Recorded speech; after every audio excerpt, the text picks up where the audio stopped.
Hola, mi nombre es Adiluz Solano Villagómez y soy estudiante de la licenciatura de Psicología en la Facultad de Medicina y Psicología en UABC Campus Hotel. En esta presentación hablaré sobre la ciencia de datos, sus tipos, el flujo de trabajo que lo componen, las etapas principales, la forma en la que los datos se recopilan, los formatos en que se representan y demás. Este tema es fundamental porque actualmente los datos son el motor en la toma de decisiones, ya sea en empresas, gobiernos y sociedad.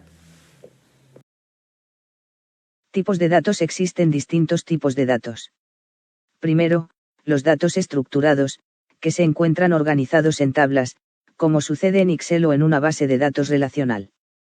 Segundo, los datos no estructurados, que corresponden a información libre como imágenes, audios, videos o comentarios en redes sociales. Tercero, los datos semiestructurados, que combinan características de ambos y suelen representarse en formatos como XML o JSON. Cada tipo de dato es valioso y se utiliza de manera diferente según las necesidades del análisis. Flujo de trabajo en ciencia de datos. El flujo de trabajo en ciencia de datos es la ruta que sigue la información desde que se genera hasta que se convierte en conocimiento útil. Este flujo incluye 6 pasos: recopilación, preparación, entrada, procesamiento, interpretación y almacenamiento. De esta forma, se garantiza que los datos brutos puedan transformarse en conclusiones confiables y aplicables a distintos contextos. Etapa 1. Recopilación. La primera etapa es la recopilación de datos. Estos pueden obtenerse mediante encuestas, registros institucionales, dispositivos electrónicos como sensores, plataformas digitales o incluso datos abiertos publicados por los gobiernos.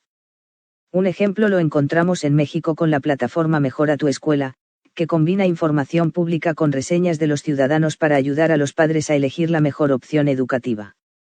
Este caso muestra cómo la recopilación de datos bien estructurados puede convertirse en un recurso social. Etapas 2 y 3. Preparación y entrada.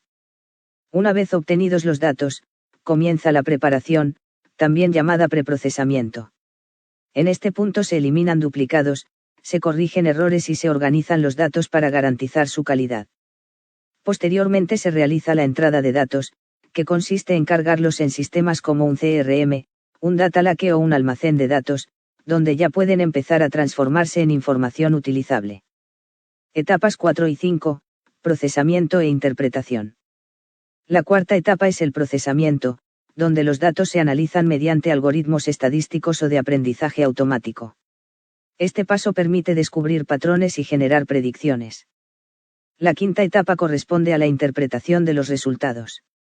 Aquí la información se traduce en gráficos, reportes o dashboards que facilitan su comprensión a los usuarios y permiten tomar decisiones estratégicas. Por ejemplo, una ciudad puede analizar datos de tráfico y presentarlos en un tablero visual para reorganizar rutas de transporte público. Etapa 6. Almacenamiento de datos. Finalmente, los datos se almacenan.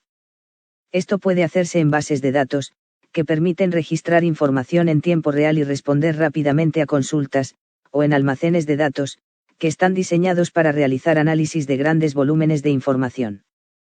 Hoy en día también es común utilizar plataformas en la nube, que ofrecen flexibilidad y escalabilidad para adaptarse a las necesidades de las organizaciones. Aspectos éticos del almacenamiento y uso de datos. Uno de los temas más importantes en ciencia de datos es la ética. Debemos asegurar la privacidad y confidencialidad de la información, garantizar el consentimiento informado de los usuarios y aplicar técnicas como la anonimización para proteger la identidad de las personas. Existen riesgos reales, como la posibilidad de reidentificar a individuos aun cuando sus datos fueron aparentemente anonimizados, o los sesgos que pueden introducirse en los algoritmos. Un caso ilustrativo ocurrió en los Países Bajos, donde se implementó un sistema para detectar fraude en servicios sociales. Aunque el sistema era muy eficiente, las autoridades decidieron que siempre debía existir una revisión humana antes de tomar una decisión final, para evitar injusticias y sesgos automáticos. La ética, por lo tanto, debe estar presente en todo el ciclo de vida de los datos, desde su recolección hasta su uso final. Casos de uso y lecciones aprendidas. El poder de los datos se refleja en múltiples ejemplos internacionales. En Río de Janeiro, Brasil, se creó un centro de operaciones que integró información de más de 30 agencias para mejorar la respuesta ante emergencias. En Nueva York, Estados Unidos, el análisis de datos fiscales permitió reducir el fraude y aumentar significativamente los ingresos públicos. En Tacoma, también en Estados Unidos, el análisis de datos educativos ayudó a identificar estudiantes en riesgo de deserción y diseñar estrategias que elevaron el porcentaje de egresados de secundaria. Estos casos demuestran que el análisis de datos puede generar beneficios reales, pero también confirman la necesidad de contar con marcos éticos y legales sólidos. Conclusiones y referencias. En conclusión, los datos son el recurso más valioso en la era digital. Su correcta clasificación, procesamiento y almacenamiento permiten mejorar procesos, anticipar riesgos y tomar decisiones más inteligentes. Sin embargo, el verdadero valor de la ciencia de datos no está solo en la tecnología, sino en el compromiso ético y responsable con el que utilizamos la información. La confianza de la sociedad depende de ello. Gracias por su atención.